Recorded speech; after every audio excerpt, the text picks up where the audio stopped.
Evening watch fans, just a little video about the A239-5000 World Time. This is a watch from 1979, and as you can see it's still working. We just turn it over for a quick look at the case back.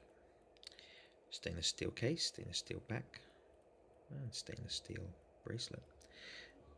If you can make it out, the serial number starts 90, which indicates this is 1979, made in the month of October.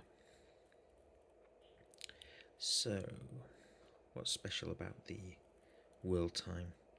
It's a well-loved watch in the vintage digital world because it has a dual-layer LCD screen. And if you don't know its party trick, it's when you press the A button here, and we see the World Time function. Wow. And as you can see, this is currently flashing away in BKK, which I assume is Bangkok. If you look at the flashing segment of the world, yep, seems to line up with Thailand there, and telling us that it's 11:40 currently in this time zone. And go back to our local time zone, it's 5:40 in the afternoon here in the UK. And what else can we see on the screen? A little sun indicator here showing that it's in summertime mode, as we are in British summertime here in the UK.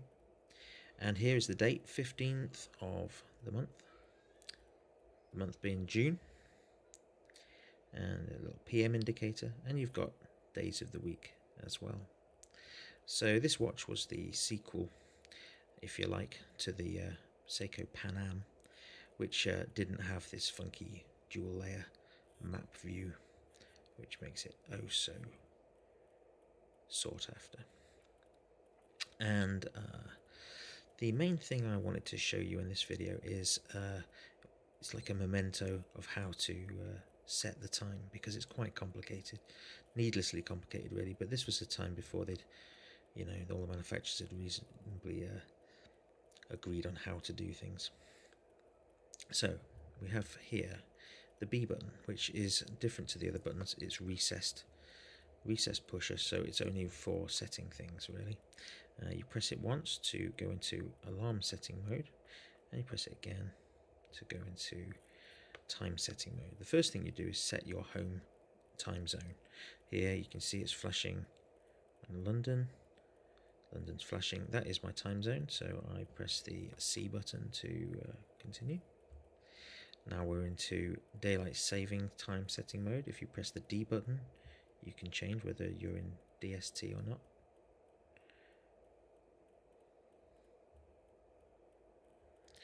Press it again, set the seconds. You'd press D if you want to change this. Press it again for this minute to change. Notice you're not changing all the minutes, just the third digit. C button again for the second digit, and for the hour digit. That for the date, the month, and the day. And then you're back to the start. And that is how you set the watch. When you want to leave, you press A button. Am I right? Let's see. No, you press the B button. There you go. What else can I remember about this?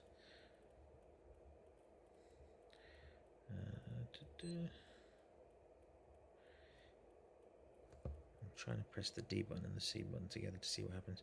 As you can see, the D button is the light button as well. Interestingly, when it's in world mode, the D button is not the light. The D button is to change the currently selected time zone that you're viewing.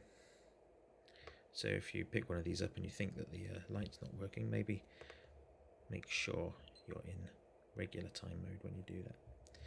I'm just trying to see how you turn the beeper on and off.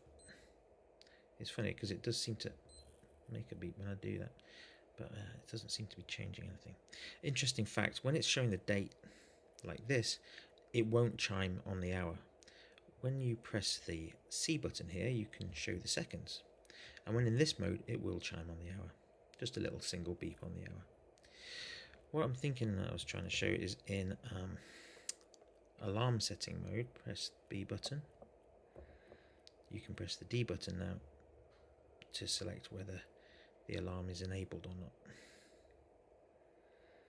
As I'm not going to be using the alarm on this because it's just too complicated to remember how to set it up. There is also an alarm for World Time as well, which just blows my mind how to use that, so I have not even tried. Yeah, apart from that, great little watch. Lovely that it's working in this kind of condition. When I received it, it was very dirty, and this speaker grill was incredibly crusted up. And the best way I found of cleaning it was to actually take the case back off using a little case knife that I've got. Very interesting of how to open that case back. The actual lip is there, so if you can see that there's a notch here for lining up the case back against the case, the actual lip for opening it is here, 45 degrees clockwise from that notch. And I think you might be able to just about make out that the lip starts there. Very important. If you try and open it anywhere else, you're going to scratch up your case. As you can see, I did before I discovered this secret little lip. So anyway, case back off. Very carefully take the movement out. There is a PDF document that you'll find on the web, the technical instruction manual for the A239 movement, and it'll tell you how to take the back off. Take the couple of little metal parts inside that you need to unscrew before you can actually remove the movement fully.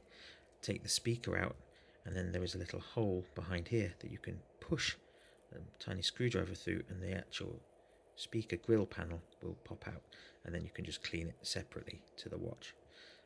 I wouldn't like to get this watch wet. I totally do not trust any kind of water resistance that it may ever have had, even though, does it say water resist on the case? I would not trust that. Anyway, it's clean now, and very happy to show it to you. Okay guys, have a lovely evening. Bye.